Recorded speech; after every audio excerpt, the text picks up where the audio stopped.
ఈ దత్తూర పూలు వినాయకుడికి మహాప్రీతిపాత్రమైనవి.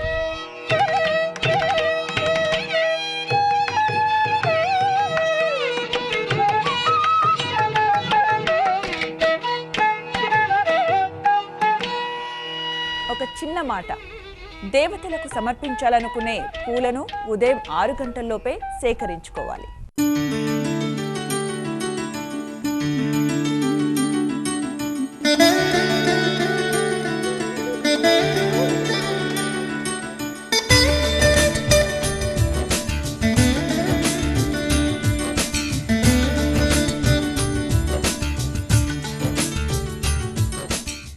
మీ జీవితం కష్టాలమయంగా మారిపోయిందా?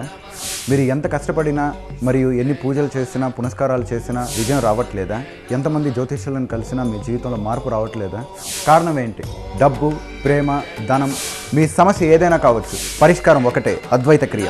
అద్వైత క్రియ ప్రతి సోమ, మంగళ, బుధ, శుక్ర, శనివారాల్లో రాత్రి 7 గంటలకు మీ ఓం ఛానల్లో.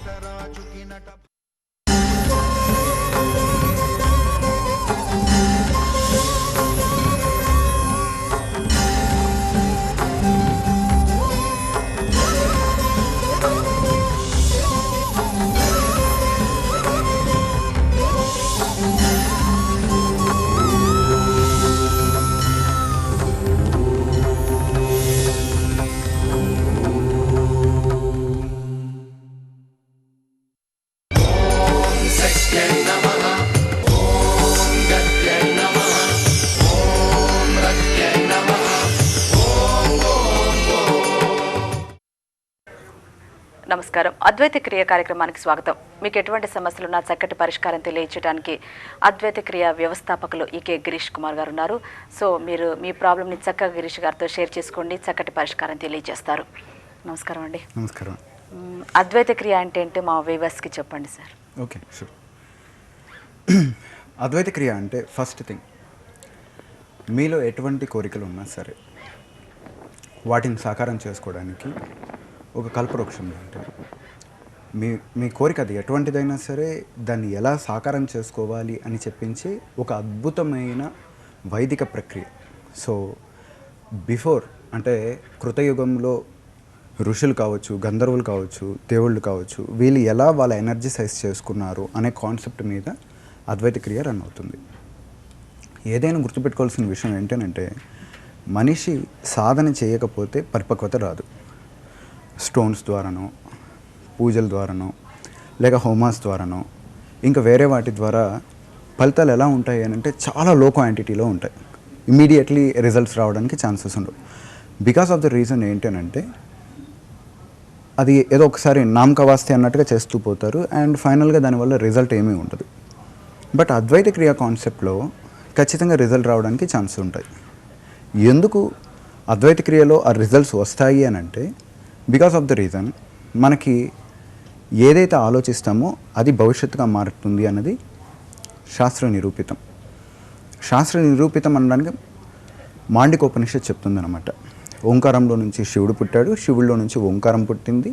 ఈ సమస్త సృష్టి మొత్తం ఏంటనంటే అది విశ్వసించడం వల్ల, అది థాట్ చేయడం వల్లే ఈ యూనివర్స్ మొత్తం ఫామ్ అయిందనేది ఋగ్వేదం చెప్తుంది. అదేవిధంగా భగవద్గీతలోను యద్భావన తద్భవతి అని చెప్పారు.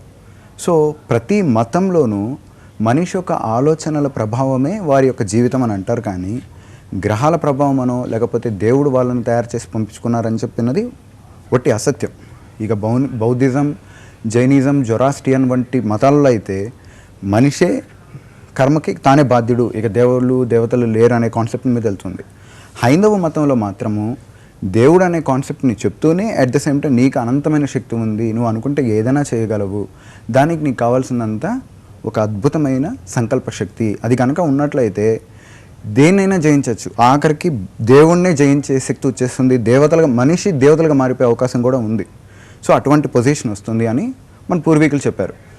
వాటి యొక్క సిద్ధాంతాలని వీటన్నిటిని అన్వయించుకొని తయారు చేయబడ్డ సులభ సాధ్యమైన ఆధ్యాత్మిక ప్రక్రియే అద్వైత క్రియ. దీని ద్వారా మనిషి యొక్క కోరికలు ఎలాంటి వారికైనా సరే ఈజీ అయిపోతాయి. ఎలా ఈజీ అవుతాయి అనేది ఇప్పుడు చర్చించుకుందాం. ఎలా ఉంటుంది అని అంటే, ఒక మనిషికి 60 థాట్స్ రిలీజ్ అవుతాయి. ఇలా 60 థాట్స్ రిలీజ్ అవుతున్న మూమెంట్లో దాన్ని ఏమంటామనంటే ఆల్ఫా, బీటా, గామా, తీటా అనే ఒక డివిజన్స్ ఉన్నాయన్నమాట ఇన్ సైంటిఫిక్గా అయితే. అదేవిధంగా మనం చెప్పాలి అని అంటే నార్మల్ వ్యవస్థ అంటే అత్యవస్థ, తర్వాత వచ్చి మధ్యమావస్థ, ఉత్తమావస్థ, పరమోత్తమ అవస్థ అనే ఒక 4 వేస్ అనేవి ఉంటాయి. సో 60 థాట్స్ వస్తున్నప్పుడు ఏంటనంటే నెంబర్ ఆఫ్ థాట్స్ అంటే ప్రకృతికి సంబంధించింది, సెల్ఫ్కి సంబంధించింది, చుట్టుపక్కల అన్ని ఎన్విరాన్మెంట్కి సంబంధించిన థాట్లు అనేది రిలీజ్ అవుతూ ఉంటాయి. Per a minute 60 thoughts, per a day 72 thoughts అన్నిటి గురించి ఆలోచిస్తూ ఉంటాం. ఇలా రిలీజ్ అవుతూ ఏమవుతుంది అని అంటే ఒక పొజిషన్కి వెళ్ళిన తర్వాత అంటే ఒక్కొక్క మూమెంట్లో చాలా హై లెవెల్ హ్యాపీనెస్ ఉన్నప్పుడు ఈ 60 థాట్స్ కాస్త 4 or 5గా మారిపోవడానికి అవకాశాలు ఉంటాయి అప్పుడప్పుడు. అంటే మనం విపరీతమైన బాధలో ఉన్నప్పుడు ఇటువంటి మూమెంట్లో మన నాలెడ్జ్కి అందకుండా ఏదైనా కోరికలు కోరేస్తాం. అంటే ఇప్పుడు ఫర్ ఎగ్జాంపుల్ ఒక స్నేహితుడు అనుకోండి, కొత్తగా ఒకడు వచ్చాడు, వాడి క్యారెక్టర్ ఎంతో తెలియదు, ఏదేం తెలియదు, వాడు చూపించిన ఆ షో ఆఫ్కి మనము చాలా మంచిగా ఉన్నాడు, వీడితో నాకు లైఫ్ లాంగ్ ఫ్రెండ్షిప్ ఉంటే బాగుండు అని చెప్పి అనుకున్నారు అని అనుకోండి. అక్కడ ఏమవుతుంది అంటే రిలేషన్షిప్ ఏర్పడుతున్నది స్టార్ట్ అయిపోతుంది. బట్ ఆఫ్టర్ దట్ తన క్యారెక్టర్ నచ్చలేదు అని అనుకోండి, ఒకసారిగా ఏదో మధ్యలో కొన్ని వ్యవహారాల వల్ల ఒకసారిగా ఏమైపోతుంది, అబ్బా ఇటువంటి దిక్కుమాలనోడితో నేను స్నేహం చేసిందని. అంటే మన కోరిక దుఃఖానికి మార్గాలు అవుతాయి. అదేవిధంగా బిజినెస్లో చాలా హై లెవెల్ వెళ్ళాలి అని అన్నారు అనుకోండి, రెస్ట్లెస్ లైఫ్ అనేది స్టార్ట్ అయిపోతుంది. అంటే 24 hours బిజినెస్ ఇటు తిరగడం, అక్కడ మీటింగ్స్ ఇక్కడ మీటింగ్స్, ఇలా తిరిగి ఏమైపోతుంది అని అంటే ఎందుకు చేస్తున్నాను రా ఈ బిజినెస్ అనే ఫీలింగ్ కూడా జనరేట్ అయిపోతుంది. మనీ వస్తూ ఉంటుంది బట్ హ్యాపీనెస్ అనేది ఉండదు. దీని అంతటి గల కారణం ఏంటంటే ఒకానొక మూమెంట్లో రిలీజ్ అయిపోయిన ఫ్రీక్వెన్సీ. అదేవిధంగా భార్యాభర్తల మధ్య మంచి అన్యోన్యత లేదు, భర్త విపరీతంగా జాబ్ అండ్ బిజినెస్ల మీద తిరుగుతూ ఉన్నారు, ఇలా కాకుండా నాతో హ్యాపీగా ఉంటే బాగుండు కదా అన్నది కావచ్చు. లేకపోతే ఏంటంటే ఈయన రెస్ట్ కూడా తీసుకోలేకపోతున్నాడే, తీసుకునే విధంగా ఉంటే బాగుండు అని అనుకుంటే వాళ్ళ కోరిక ఏం చేస్తుందంటే ఆ బిజినెస్ చెడగొట్టేస్తుంది. ఎందుకంటే ఆయనకి రెస్ట్ వీళ్ళు కోరుకుంటుండేది. అంటే ఆ తర్వాత ఏమైపోతుంది అని అంటే ఆ కోరిక దుఃఖానికి మూలం అవుతుంది. అంటే మనకి తెలియక కొన్ని కోరికలు కోరుకుంటాం, ఆ కోరికలు ఏమైపోతాయి అని అంటే రిజల్ట్ అంటే వికృత రూపాలు దారుస్తాయి అనమాట. తర్వాత దాన్ని మనం యాక్సెప్ట్ చేసే పొజిషన్లో ఉండం. ఈ వాతావరణం అంటే ఈ రోజు ఉన్న స్థితికి భవిష్యత్తు స్థితికి అన్వయించుకోరు ఎవరు. కొన్ని ప్రాబ్లమ్స్ వల్ల సపోజ్ ఫెడప్ అయ్యారు, ఏదో చిన్న గొడవలు వచ్చాయి, విడాకులు తీసుకునేస్తామని చెప్పి ఒక సంకల్పించారంటే విడాకులు అయిపోతాయి, తర్వాత జీవితం అంతా ఏడవలసి వస్తుంది. అంటే ఏ ఆలోచన అయినా సరే పనిచేసి తీరుతుంది. కాబట్టి చాలా జాగ్రత్తగా ఆలోచన చేయాలన్నమాట. మాట్లాడేటప్పుడు చాలా జాగ్రత్తగా మాట్లాడాలి. ఏదైనా అందుకే మన పెద్దవాళ్ళు అంటూ ఉంటారు, చూసి మాట్లాడండి, తదాస్తు దేవతలు ఉంటారు, వాళ్ళు తదాస్తు అన్నారంటే జరిగిపోతుంది అని చెప్పి పూర్వీకులు చెప్తూ ఉండేవాళ్ళు. ఇక్కడ ఒక క్వశ్చన్ రైజ్ చేయొచ్చు అంటే ఇప్పుడు మనం మాట్లాడతాం పాజిటివ్, కానీ ఎదుటి మనిషి పాజిటివ్గా ఉంటాడని గ్యారంటీ ఏంటి? అక్కడ కూడా ఏదన్నా మనకి డిస్టర్బెన్స్ అనేది క్రియేట్ అయ్యే అవకాశం అంటే హౌ యూ ఆర్ ఇన్ఫ్లుయెన్స్డ్ అనే దాన్ని బట్టి ఆధారపడుతుంది. If you follow your self అంటే మనల్ని మనం కనుక నిజంగా ఫాలో అయ్యామనుకో ఎవరో చెప్పిన వినం. ఇప్పుడు నాకు ట్రూత్ తెలుసు. ఇప్పుడు ఫర్ ఎగ్జాంపుల్ అద్వైత క్రియ కాన్సెప్ట్ అంటే థాట్ ప్రాసెస్ గురించి చెప్పింది. మీరు ఇప్పుడు 100 చెప్పినా నేను విన్నాను, ఎందుకనంటే నాకు తెలుసు అది. మీరు నా సబ్జెక్ట్కి కన్వయించుకొని కరెక్ట్గా ఇట్లా థాట్ ప్రొసీజర్లో ఇది రైట్ కదా అని అంటే అప్పుడు నేను వింటాను, ఎందుకనంటే I know this is a fact. So similarly మనిషికి సరైన అవగాహన లేకపోవడం వల్ల వికృతమైన కోరికలు వస్తూ ఉంటాయి. వాళ్ళు అనుకుంటూ ఉంటారనమాట, ఇలా ఉండుంటే మనకు కూడా బాగుంటుంది కదా అనేసి. యాక్చువల్లీ మీ డైవర్షన్కి ఆ డైవర్షన్కి చాలా వేరియేషన్స్ వస్తాయి. అప్పుడు అవి సింక్ అవి ఒక పెద్ద రెవల్యూషన్ క్రియేట్ చేస్తాయి అనమాట. అంటే ఏ టైంలో ఎలా రిలీజ్ అవుతుందో చెప్పలేమన్నమాట. ఇప్పుడు ఫర్ ఎగ్జాంపుల్ జనరల్గా యాక్సిడెంట్స్ జరుగుతాయి. మీకు ఇంకా సింపుల్ బెస్ట్ ఎగ్జాంపుల్ చెప్పాలి అంటే ఒక యాక్సిడెంట్ అయిన తర్వాత మలేషియన్ ఫ్లైట్ ఒకటి క్రాష్ అయింది. ఓకే, ఒక 1.5 or 2 months back, 1 year back. అది జరిగిన తర్వాత వరుసగా సేమ్ మలేషియన్ ఫ్లైట్సే కేవలం థాయిలాండ్ అండ్ మలేషియా, ఈ సింగపూర్కి సంబంధించిన కంట్రీ వాళ్ళే, చైనీస్కి సంబంధించిన వాళ్ళే ఎక్కువ యాక్సిడెంట్స్ జరిగాయి, ఇంకెక్కడ జరగలేదు. మొత్తం 7-8 ఫ్లైట్స్ పడిపోయాయి అనమాట. వాస్తవానికి చెప్పాలి అంటే టెక్నాలజికల్ పరంగా కావచ్చు అండ్ ఇన్ఫర్మేటిక్ ప్రకారం కావచ్చు, the Boeing 365 flight it's extraordinary flight. అది చాలా టెక్నాలజీ పరంగా చాలా గొప్పది, అది పడిపోవడానికి ఛాన్సే లేదు. బట్ మాటికి అవి ఎందుకు పడ్డాయి? బికాజ్ ఆఫ్ ఆ ఇన్సిడెంట్ చూసిన తర్వాత చాలామంది నేను యాక్చువల్లీ ఈ ప్రోగ్రాంలో వెళ్ళుండాలి, సో నేను తప్పించుకునేసాను, నేను కనుక ఉండుంటే సముద్రంలో పడిపోయి ఈత కొట్టుంటానేమో, ఇట్లాంటి దోస్ కైండ్ ఆఫ్ కామెడీకో ఇట్లాగా యూజ్ చేస్తారు. ఈ కంపాటబిలిటీ ఏం చేస్తూ ఉంటుందంటే అది వెతుకుతూ ఉంటుంది అనమాట. అప్పుడు దీన్ని లాగేస్తుంది ఈ వీళ్ళని. కాబట్టి వీళ్ళే అంటే ఎక్కడెక్కడెక్కడో వాళ్ళు కరెక్ట్ పోయి ఆ ఏరియాలో వెళ్ళడం, అలా చనిపోవడం జరుగుతుంటుంది. జనరల్ మనమేమనుకుంటూ ఉంటామనంటే భగవంతుడికి కరుణ లేదు, జాలి లేదు అని అంటాం. మీరు అలా ఆలోచించారు, మీకు అంత శక్తి ఉంది, అసలు ఎవరికి తెలియదు అనమాట వాళ్ళలో ఎంత శక్తి ఉంది అనేది. హనుమంతుడు అంతటోడికి కూడా తన శక్తి తనకు తెలియదు. పక్కన వాళ్ళు తనకు బూస్ట్ చేశారు, నువ్వు చిన్నప్పుడు ఇట్లాగ ఎగిరావు అది ఇది అని. అలా చేసిన తర్వాత తనలో సెల్ఫ్ రికగ్నైజేషన్ ఏర్పడి తను అలా చేయడం జరిగింది. అవే మనకు పురాణాలు ఇతిహాసాలు చెప్తూ ఉంటాయి అనమాట. మనలో ఎంత శక్తి ఉందన్నది మనం ఎప్పుడైతే మనతో సెల్ఫ్ టాక్ చేసుకోవడం, మనల్ని ఎప్పుడైతే మనం ప్రేమించుకోవడం జరుగుతుందో అప్పుడు అవి ద్విగుణీకృతం అవుతాయి. సో కాబట్టి ఏంటంటే అసంబద్ధంగా లేకపోతే అనవసరమైన మాటలు మాట్లాడినా, ఏదో కోపం వస్తే నేను సస్తాను, మీకు హ్యాపీగా ఉంటాను, ఈ వర్డ్ మాట్లాడినా కూడా అది వాళ్ళకి జరగడానికి అవకాశాలు ఉంటాయి. అంటే ఆల్వేస్ పాజిటివ్ థింక్ అంటే దానికే ప్రయత్నించాలి. అత్యంత చాలా కష్టమైందనమాట, అంత ఈజీగా రాదు. ఎందుకనంటే మనిషి దుఃఖానికి కారణం అయిపోతూ ఉంటాడు అనమాట, దానికి బద్ధుడైపోతాడు. చూడండి, ఎందుకు మనిషి దుఃఖానికి ఉంటాడు, ఎందుకు ఇటువంటి నెగిటివ్ కర్మలు మనిషికి వస్తాయి అన్నది according to the psychology and spirituality ప్రకారం చెప్తాను మీకు. మనిషికి ఎందుకు దుఃఖం వస్తుంది? పసి పాప దగ్గర నుంచి మనకి అది అలవాటు అయిపోతుంది. ఇప్పుడు పాప ఏడవలేదనుకోండి, అమ్మ పాలివ్వదు. ఎందుకని? పాప ఆడుకుంటుంది, నవ్వుతూ ఉంది కాబట్టి, సో ఇవ్వాల్సిన అవసరం లేదు అని చెప్పి అనుకుంటుంది. పాపకి సింబల్ ఏంటి అంటే, ఏడిస్తే అమ్మ నన్ను తీసుకొని పాలిచ్చి నన్ను బుజ్జగిస్తుంది అన్నది ఒక సింబాలిక్. అక్కడి నుంచి స్టార్ట్ అవుతుంది అనమాట. ఏడిస్తేనే ఈ ప్రపంచం నన్ను ప్రేమిస్తుంది, ఏడిస్తేనే నన్ను ఈ ప్రపంచం దగ్గర తీసుకుంటుంది అని ఒకటి. రెండో చంటి పిల్లాడు ఉంటాడు, వాడు పరిగెడుతూ పోయి వెలిపడిపోతాడు. వాడిని కనుక మనం పట్టించుకోకుండా మన పాటికి ఉన్నామంటే లేచి మళ్ళీ వెళ్ళిపోతాడు. నాన్న బంగారు కొండ ఏమైపోయింది నాన్న అని చెప్పేసి అన్నామనుకోండి, అర్ధగంట సేపు ఏడుస్తాడు. డిమాండ్ల వర్షం స్టార్ట్ అవుతుంది, నాకు చాక్లెట్ కావాలి, బిస్కెట్ కావాలి, నిన్నే వస్తాయి అనమాట. అక్కడికి ఏంటి అంటే మెర్సీ. సో చిన్న వయసు నుంచి మనం ఫీడ్బ్యాక్ చేస్తూ ఉంటాం అనమాట. అంటే మీరు ఏడిస్తేనే ఈ ప్రపంచం మిమ్మల్ని దగ్గర తెస్తుంది అనేసి. అది కొంతమందిలో అలవాటైపోతుంది అనమాట. అలవాటయ్యేసి ఓహో నేను దౌర్భాగ్యకరమైన జీవితం అనుభవిస్తే ప్రపంచం నా సైడ్ చూసి చాలా జాలీగా చూస్తుంది, అరే ఇంత కష్టాల్లో ఉన్నాడా, ఆ ఒక చిన్న మెర్సీ కోసం జనాభా ఇష్టపడతారు. మీరు కావాలంటే చూడండి, నరసింహ సినిమా సూపర్ హిట్ అయ్యిందంటే, నేను ఎగ్జాంపుల్ చెప్తున్నాను. ఎందుకనంటే దాంట్లో రజనీకాంత్ డౌన్ఫాల్ అయిపోయి తర్వాత అప్ అనమాట. అంటే ప్రతి ఒక్కరు తన జీవితంలో ఏంటంటే చాలా దౌర్భాగ్య స్థితిలో నుంచి మళ్ళీ స్టార్ట్ అవ్వాలని అనుకుంటాడు. అంతేగాని నెంబర్ 1 నుంచి నెంబర్ 10కి వెళ్ళాలని చెప్పి, అంటే 1+2+3 అలా వెళ్ళాలని చెప్పండు. ఇలా పడిపోవాలి, ఇలా పడిపోయి ఇట్లా లేస్తేనే ఆ సినిమాలు కానీ ఆ లైఫ్ కానీ ఇష్టం అనమాట. మనం సెలబ్రిటీస్ కావచ్చు, వాళ్ళ జీవిత చరిత్రలో ఎలాగైతే పడిపోయినాడో వాడినే మనం ఫాలో అవుతాం అనమాట. అంటే మనం పడగొట్టుకోవడానికే సిద్ధం ఉంటాం ఇక్కడ. అప్పుడే జనాభా మనల్ని రికగ్నైజ్ చేస్తుందేమో అని చెప్పి అనుకుంటారు. సో ఆ విధానాన్ని పక్కన పెట్టుకొని నిజంగా కావాల్సింది లైఫ్కి హ్యాపీనెస్, అది సంతోషించాలి అనే వ్యక్తిత్వం అన్నది ఏర్పడింది అని అనుకోండి, ఈ లైఫ్లో ప్రాబ్లమ్స్ చాలా వరకు తగ్గిపోతాయి. ప్రతి ఒక్కరు చూడండి, వాళ్ళ లైఫ్లో మ్యాక్సిమం ఏముంటుంది అని అంటే, బాధపడడానికి ఎన్ని రకాల స్కోప్లు ఉంటాయా చూస్తారు. ఒకవేళ కనిపించలేదు అని అనుకోండి, టీవీ సీరియల్ పెట్టి దాంట్లో బాధను చూస్తారనమాట. పలానా అత్తకి పలానా కోడలికి సమస్యలు వచ్చాయి అని చెప్పి వీళ్ళు ఏడుస్తూ కూర్చుంటారు. మళ్ళీ ఫోన్ చేసి మళ్ళీ దాని గురించి 2 గంటల సేపు మాట్లాడుకుంటారు. దే నీడ్ ఓన్లీ ప్రాబ్లం లేదు. ఎవరికన్నా చూడండి, ఇప్పుడు కాలర్స్ తీసుకున్నారంటే నాకు ఈ బాధ అన్నారు, ఒక్కరన్నా నాకు ఇంత సంతోషంగా ఉంది, నాకు ఇంత ఇది లభించింది, దీని బహుశా దేనికి కారణం ఉంటుంది, నా పూర్వజన్మలో ఏమన్నా నేను మంచి శుభం చేశాను, ఒక్క కాల్ ఉందా చూడండి, ఇప్పటి వరకు ఎక్కడా లేదు ఆ కాల్. అంతే. ఎందుకనంటే 99.999% మాత్రం మనిషి దుఃఖంలో ఉంటున్నాడు, కనీసం 0.1% అతను కాల్ చేయడు. ఎందుకంటే హీజ్ హ్యాపీ, అతనికి అవసరం కూడా లేదు ఈ ప్రోగ్రామ్. అటువంటి కాన్సెప్ట్లో ఉంటుంది.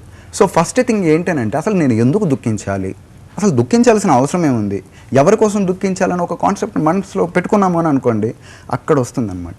ఎవరి కోసం? నువ్వు వచ్చింది నీ కోసం, నువ్వు చనిపోయేది నీ కోసం. ఈ మధ్యలో వీళ్ళందరి కోసం నువ్వు ఎందుకు ఏడవాలి, నువ్వు ఎందుకు బాధపడాలి, అసలు ఎవరి కోసం బాధపడుతున్నావు నువ్వు?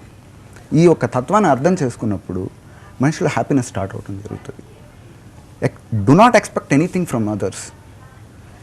ఏదన్నా ఎక్స్పెక్టేషన్ చేయాలి అంటే తనలో నుంచి తను ఎక్స్పెక్ట్ చేయాలి. అక్కడ డిసప్పాయింట్మెంట్ కావచ్చు, హ్యాపీనెస్ కావచ్చు, తనలోనే ఉంటుంది. అది బయట ప్రపంచాన్ని చూపించుకోవాల్సిన అవసరం లేదు. ఈ కాన్సెప్ట్స్ అన్నిటిని మేము అర్థం చేసుకొని మనిషి యొక్క జీవన సరలో ఎందుకు ఫెయిల్యూర్ వస్తుంది, బికాస్ ఆఫ్ తనను తాను ప్రేమించుకోవట్లేదు, సరైన అవగాహన లేదు, సరైన గోల్ డిటర్మినేషన్ లేదు. వీటికి స్పిరిచువల్ ఫైనల్గా ఏంటంటే ఇలా బాధపడిపోయి దేవుని కూడా బ్లేమ్ చేస్తారు. బ్లేమ్ చేసి ఏం చేస్తారు అంటే, దేవుడు అంటే ఒక సైకో, నన్ను భూమి మీదకి పంపించేశాడు, నన్ను ఈ గడ్డంతా తినిపించి నన్ను ఈ అందరితో తిట్టిస్తున్నాడు అనే రకమైన తిట్లు తిట్టేస్తూ ఉంటారనమాట. వాస్తవానికి చెప్పాలి అంటే మీరు కోరుకొని మీరు జీవితంలోకి వచ్చారు, మీరు కోరుకొని 9 ప్లానెటరీస్లో ఒక డిజైనింగ్ ప్రకారం వచ్చారు. ఇలా వచ్చిన తర్వాత వేరే వాళ్ళని అనడానికి అసలు అధికారం లేదు మనకి. సో అద్వైత క్రియ కాన్సెప్ట్లో అసలు ఎక్కడ తప్పు జరిగింది, ఆ డిటర్మినేషన్ ఎందుకు ఫెయిల్యూర్ అయ్యింది, వాళ్ళకి ఆ మైండ్ సెట్ని ముందు చెడగొడతాం. అంటే కంప్లీట్గా చెప్పాలంటే దుఃఖం అనే దాన్ని బయటికి పంపిస్తాం. హ్యాపీనెస్గా ఎలా ఉండాలనేది నేర్పిస్తాం. అసలు ఒక డైమెన్షన్ ఉందంటే ఆ డైమెన్షన్ మీద ఎలా కాన్సన్ట్రేట్ చేయాలి అనే దానికి ఒక థీరీ ఉంటుంది. దాన్ని మేము ఫిలాసఫీ ఆఫ్ అద్వైత క్రియ అని అంటాం. ఆ ఫిలాసఫీ క్లాస్ వచ్చేసి 1 డే జరుగుతుంది. దాని తర్వాత మంత్ర అనేది నేర్పించడం జరుగుతుంది. అంటే సదా ఒక దాని మీద మనం చేస్తూ మంచి దాని మీద మనం చేస్తూ ఉంటే అది మన దగ్గరకు రావడానికి ఎక్కువగా అవకాశాలు ఉంటాయి. దాని తర్వాత క్రియ ప్రారంభం అవుతుంది. ఈ క్రియ చేసిన తర్వాత ఏమవుతుంది అని అంటే 60 థాట్లు కాస్త 5 థాట్స్గా మారుతాయి, 5 కాస్త 3 అవుతాయి, 3 కాస్త 2 అవుతుంది. ఒకే ఒక థాట్ కేవలం ఒక దాని మీద. ఈ బ్రహ్మాండంలో ఏదైనా సరే అది మెటీరియల్ తీరాల్సిందే, ఇంకా దాన్ని ఎవరు ఆపలేరు. శివుడే చేసే ప్రక్రియ అది. ఆయన కూడా ఖచ్చితంగా ఇచ్చి తీరాల్సిందే. ఆయన కూడా అడ్డుపడలేడు అనమాట. అంతటి శివుడు ఆజ్ఞ లేనిదే చీమైన కుట్టదు అని అంటారు. శివుడు ఎవరంటే మనమే. మన ఆజ్ఞ లేనిదే ఏది జరగదు ఇక్కడ. సో ఇంత డిటర్మినేషన్తో కూడుకున్న సబ్జెక్ట్ ఇది. Highly elevated. నాకు తెలిసి ఏంటంటే నేను చాలా ప్రాక్టీసులు చేశాను, చాలా సబ్జెక్టులోకి వెళ్ళాను, వేరే మెడిటేషనల్ ప్రాక్టీస్ వీటన్నిటిని చేశాను. Really I'm very very proud to learn this subject. Actually Advaita Kriya అనే కాన్సెప్ట్, ఇటువంటి కాన్సెప్ట్ ఇంతవరకు లేదు, ఎవరు చెప్పించే వాళ్ళు లేరు. సో నార్మల్ మనుషులు కూడా ఇబ్బందుల్లో ఉన్నారు, వాళ్ళ జీవితంలో ఒక వెలుగును నింపాలి. కనీసం అంటే అందరు ట్రైనింగ్కి వస్తారు, అందరు నేర్చుకుంటారనే ఉద్దేశంతో కాదు, కనీసం ఇప్పటి నుంచైనా మీరు ఆలోచించండి. ఒక్కసారి ఓ పెన్ పేపర్ పెట్టుకొని మీరు కోరుకున్నవి ఎన్ని జరిగాయి, కోరుకొని ఎన్ని జరిగాయి అనే దాన్ని నోట్ చేసుకోండి. కేవలం మీరు ఆలోచించుంటారు, ఒకవేళ ఇది జరగదేమో అని అనుకున్నా అది జరగకపోవడానికి ఛాన్సెస్ ఉంటాయి, ఇది జరుగుతుందా అని అనుకున్నా ఉంటుంది. కేవలం మీరు ఆలోచించింది మాత్రమే జరుగుంటాయి అక్కడ. అంటే మీరు ఏవైతే ఊహలు రిలీజ్ చేశారో అటువంటికి సంబంధించినవి ఎక్కువగా జరుగుంటాయి, అంతేగాని ఇంకా బయట వేవి జరగవు. జనరల్గా అందరూ అనొచ్చు అనమాట, జరుగుతుంది జరగకపోవచ్చు, దీనికి ఆ థాట్కి మీరు అది చేస్తేనే. ఇప్పుడు ఎగ్జాంపుల్, ఒక అబ్బాయి MBBS చదివాడు అని అనుకోండి, తను స్పేస్ సైంటిస్ట్ కాలేడు, ఎందుకనంటే తను చదివింది అదే. మేబీ అయితే అతను డాక్టర్ అవుతాడు. సో అలా అవడానికే ఛాన్సెస్ ఉంటాయి, అలా చేయడానికే ఉంటుంది. అదేవిధంగా మీ జర్నీలో మీరు ఏవైతే చూస్తారో, ఏదైతే ఎఫ్రిమేషన్ అంటే ఊహలు రిలీజ్ చేస్తారో, మీరు ఎటువంటి అయితే సంకల్పాలు రిలీజ్ చేస్తారో అదే మీ జీవితం అవుతుంది. కానీ మీ డైరెక్షన్కి వ్యతిరేకంగా ఎక్కడ జరగలేదు ఇప్పటి వరకు. అది కానీ ఒకసారి ప్రతి ఒక్కరు కానీ ఆత్మాలోకనం ఒక 4 or 5 days మీరు ఏమేమి జరిగింది అన్నది కానీ లిస్ట్ రాసుకున్నారంటే నేను చెప్పే థియరీ రైట్ అని చెప్తారు ప్రతి ఒక్కరు. సో ఈ సబ్జెక్ట్ గురించి మిమ్మల్ని పర్సనల్గా కన్సల్ట్ చేయాలంటే ఎలా సార్, మా వ్యూవర్స్కి చెప్పండి. ఎస్ అండి, అంటే నన్ను పర్సనల్ కలవాలి అని అనుకున్న వాళ్ళు, సో మా ఆర్గనైజేషన్ స్టార్ట్ అయిపోయిందండి ఇక్కడ హైదరాబాద్ మాదాపూర్ ఫ్లాట్ నెంబర్ 932లో ఐపా సొసైటీలో ఫ్లాట్ తీసుకోవడం జరిగింది. సో మేము రేపు గురువారం నుంచి ఆర్గనైజేషన్ ఈవెంట్ స్టార్ట్ చేస్తున్నాము. సో ఎవరైనా నాతో కన్సల్ట్ అవ్వాలనుకున్న వాళ్ళు, ఇన్ కేస్ నేను ఫోన్ మీకు అవైలబుల్ కాని పక్షంలో మీరు ఎవరైనా సరే SMS ద్వారా మీ అపాయింట్మెంట్, జస్ట్ మీ నేమ్ ఫర్ అపాయింట్మెంట్ అన్నట్లు కనుక ఇచ్చినట్లయితే మేము ఇమీడియట్లీ మీకు కాంటాక్ట్, మా ఎగ్జిక్యూటివ్స్ ఉంటారు, వాళ్ళు మీకు కాంటాక్ట్ చేయడం జరుగుతుంది. ఓకే సార్, మనకు కాలర్ ఉన్నారు. హలో, నమస్తే సార్, మీ పేరు ఎక్కడి నుంచి మాట్లాడుతున్నారు? ఓకే సార్, గిరీష్ కుమార్తో మాట్లాడండి, మీ ప్రాబ్లం ఏంటి? హలో, నమస్తే అండి, చెప్పండి. సార్ మాకు హెల్త్ బాగుండదు సార్. హెల్త్ బాగుండదు, వ్యాపారం సరిగ్గా లేదు, తర్వాత ఆస్తి పంపకాల విషయం కూడా జరుగుతాం లేదు సార్. సో వీటన్నిటిలో మీకు ఫస్ట్ ఏది కావాలండి? సార్ హెల్త్ కావాలి సార్ ముందు. అంతే కదా, మిగిలిన 2 దాని గురించి ఆలోచించడం మానేసి హెల్త్ మీద కాన్సన్ట్రేట్ చేయండి. ఓకే, నా దగ్గరికి రండి, నేను మీకు దీన్ని ఎలా ట్రైన్ చేయాలో నేను నేర్పిస్తాను మీకు. ఫస్ట్ మనకి ఏది ఇంపార్టెంట్ అనే దాని మీద చూడాలన్నమాట. సమస్యలు అనేది వస్తూనే ఉంటాయి, ఇప్పుడు కాకపోతే రేపు సాధన చేసుకొని క్లియర్ చేసుకోవచ్చు, బట్ హెల్త్ అనేది మళ్ళీ తిరిగి రాదనమాట, చాలా కష్టం దాన్ని రికవర్ చేసుకోవాలంటే. సో ఫస్ట్ మీరు వీటన్నిటి గురించి ఆలోచించడం వదిలేశారంటే మీకు మైండ్కి చాలా పీస్ అవుతారనమాట. సో దాని తర్వాత మీరు నన్ను కన్సల్ట్ అవ్వండి, నేను మీకు దీనికి మంచి సొల్యూషన్ చెప్తాను. ఎందుకనంటే నాకు యాక్చువల్ చెప్పాలి అని అంటే ఒక 5 నిమిషాల్లో మీకు సొల్యూషన్ ఇచ్చేసి మిమ్మల్ని కాపాడేంత ప్రజ్ఞ అయితే లేదని చెప్పి అనుకుంటున్నాను అనమాట. ఎందుకనంటే అది పాసిబుల్ కావండి. ఎందుకనంటే నేను చాలా ప్రక్రియలు చేశాను. ఇమీడియట్గా ఒక చిన్న హోమం చేయడం వల్లనో లేకపోతే నవగ్రహ శాంతి చేయడం వల్ల రిజల్ట్ వస్తుంది అని అనుకుంటే అది కేవలం అపోహ మాత్రమే. నేను యాక్చువల్లీ ఇంతకుముందు నేను ఒక పెద్ద ఆస్ట్రాలజీ ప్రాక్టీస్ కూడా చేసేవాడిని, చాలామందికి చెప్పేవాళ్ళం, కానీ వాళ్ళలో రిజల్ట్ రాకపోయేది, చాలా పశ్చాత్తాపం చెందేవాళ్ళం అనమాట. ఈ పశ్చాత్తాపంలో నుంచి వచ్చిన సబ్జెక్టే అద్వైత క్రియ అనమాట. ఎవరికో ఒకరికి ఒక మంచి సొల్యూషన్ చెప్పాలి అనే ఉద్దేశంతో వచ్చిన సబ్జెక్టే ఇది అద్వైత క్రియ. ఓకే సార్, మరో కలర్ ఉన్నారు. హలో, నమస్తే మేడం, మీ పేరు? నా పేరు ఆదిలక్ష్మి. ఓకే, ఎక్కడి నుంచి మాట్లాడుతున్నారు? ఓకే ఓకే, టీవీ సౌండ్ తగ్గించి గిరీష్ కుమార్ గారితో మాట్లాడండి. గిరీష్ కుమార్తో. హలో,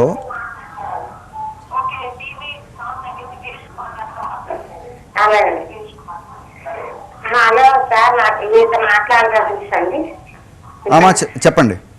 ఒంట్లో బాగోదండి, ఎక్కువ కాళ్ళు నొప్పులు అది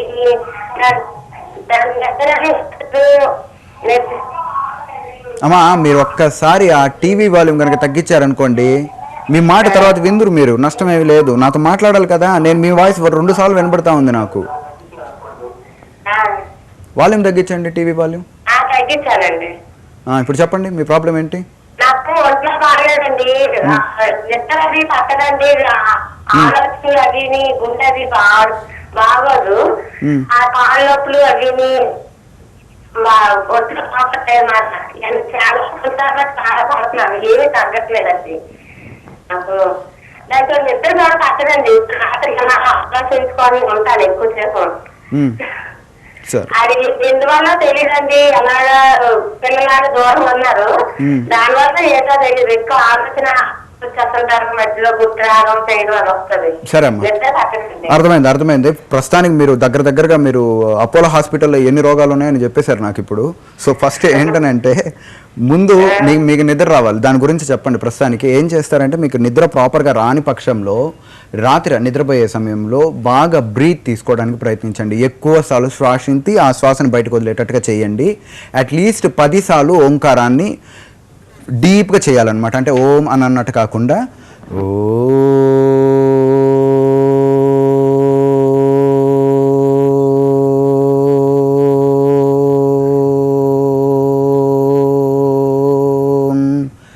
ఈ లెవెల్లో ఇంకా ఎక్కువగా చేయాల్సి వస్తుంది.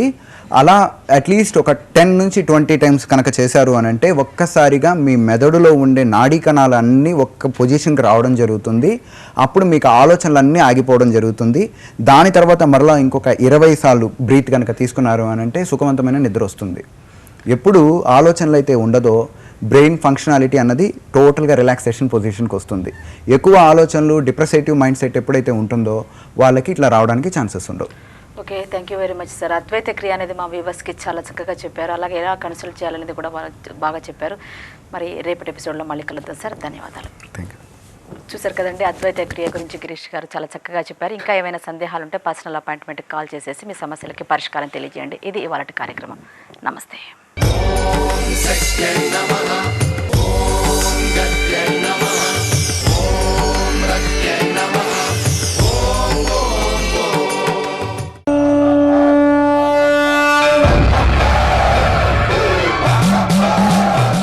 ఓం నమ శివాయ. ఈశ్వరుడు ఐశ్వర్యానికి అధిపతి, ఈశ్వరుడు గ్రహాలకి అధిపతి. రుద్రాక్షలు ధరించండి, ఎటువంటి నియమాలు లేవు, స్త్రీ పురుష భేదాలు లేవు. ధరించిన తర్వాత అవి మంచి ఫలితాలు ఇస్తాయని మీకెవరు